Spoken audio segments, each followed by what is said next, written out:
Hey guys, Ryan from Motorcycle.com. Got the chance to come to Portugal to check out the 2023 KTM 890 Adventure. So this is going to be the base model, not the R model.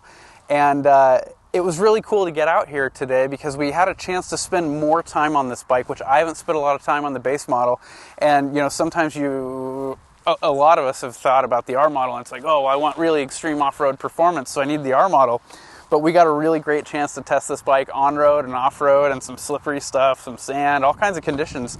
And it did a really great job. So like kind of the things that are new about the 2023 model, obviously the restyled plastics here and the windshield, you get a little hole in there to cut the buffeting, which worked really well on our higher speed road runs. But you also get, it really provides a lot of wind protection even from your knees up. I used an off-road helmet today, didn't have any buffeting with the peak or anything like that. So really, I'm a fan of the way it looks, but it actually does perform quite a bit better to keep the wind off of you a little bit. The TFT display is also new, been updated with, it kind of brings it in line with the 1290. So you have some really cool new graphics that are really easy to kind of see what you're doing. When you're changing traction control, the bike steps out a little bit, so it shows you what you're doing. And even when you're switching between ride modes, you can see things like rally mode has sand on it, so it's orange, you know, so it just adds a little bit of quickness to when you're transitioning on an off-road section. You can look at it real quick and switch that, and it just makes it just a little bit easier. We've also got a revised seat, which I was happy to see because I've ridden you know, everything from the 790s to the current 890s, and this new seat has about 10 mil more foam, and it's been reshaped. And we were kind of on and off road a lot today. We didn't spend hours sitting down, so I think it was more comfortable. But at the same time, you know, you put in some long hours on it. That's what's really going to tell you.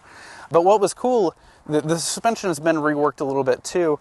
It's still the WP Apex stuff, but it almost feels like they've taken out a little bit of that harshness in the immediate hits of like hard edge stuff on road or off road, and it does make it a little bit more comfortable. But you still have 8 inches of suspension travel front and rear, so you still have enough for everything that we did today. We weren't hopping boulders too much and stuff like that, so we had plenty of ground clearance, and that 8 inches of suspension travel ate everything up that we went through. The seat height is right around 33 inches on this one. You can bring it up into a higher, which is almost, I think, 34 inches. And then also new is going to be the tires. So this, I kind of feel like this 23 model brings it a little bit up from the 790 base model that I last rode. This is a little bit closer towards the R model, and now it comes stock with these Pirelli tires that are a little bit more knobby. These are really great tires because they handle on the road really nicely. I mean, you can really rail on this thing on the road just after you jumped off of an off-road trail, and these tires get the job done. So before they had the Avon tires that were much more street-oriented, this gives you proper adventure rubber, and you still have the tubeless 21 18-inch wheel combo. Pricing hasn't been announced for this bike yet. The 2022 model is like $13,400. Since we do have some upgrades and whatnot, I expect that to be a bit higher for 23, but that gives you a ballpark idea. Updates for 2023 are going to include the ABS modes are also tied to the ride modes now. Like when you're going into off-road mode, you no longer have to go select your off-road mode, and that's the map, and engine braking changes. Now you get to those ABS modes are tied to the off-road and rally mode. So when you switch into those, it cuts the ABS on the rear and pulls it back a little bit on the front as well. So you don't have to toggle that separately, which is super nice to have that, because it was just another thing, made it harder when you come to a trail. It takes a little longer to get set up and going.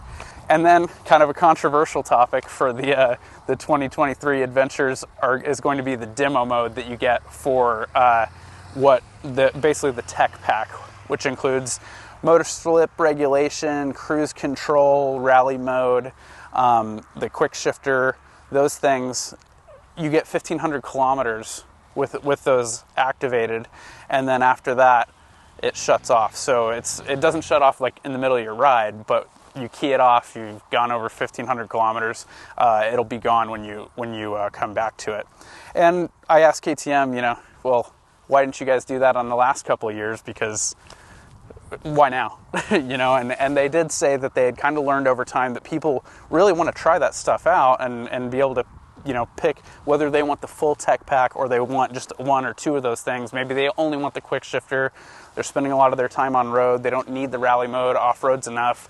They wanted to give new riders the chance to check out all of that technology, because I've always said the rally mode and being able to control the traction control on the fly is one of my favorite things about this motorcycle. So it's a must-have for me. Honestly, if I was going to buy the bike, I'd get the full tech pack. But it is nice to, you say that, but if you buy the bike and you have the demo mode, it gives you a chance to check it out, and you figure out which of these things you really like.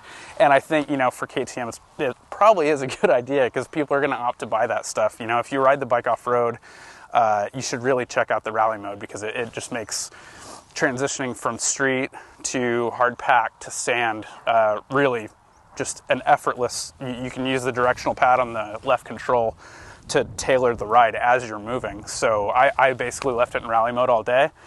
Tried not to lock up the rear tire when I didn't want to, but that allowed me to, pump it up to 5 on the TC for the street, and then drop it down to 1 or 2 off-road. And then if you're stationary, you can also hold that down and completely kill the TC if you're getting into deep sand or something like that. So you still have a lot of options. This is a great package. Not a huge overhaul for 2023, but some choice upgrades, and it really makes the base model even more attractive than it was in the past.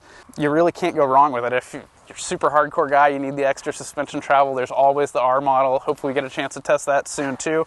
But the base model is definitely worth a look if you're not Chris Birch. So thanks for checking out the video, guys. If you like it, like, comment, subscribe. For the full write-up, all the details, specs, everything like that, head on over to Motorcycle.com. Thanks for watching.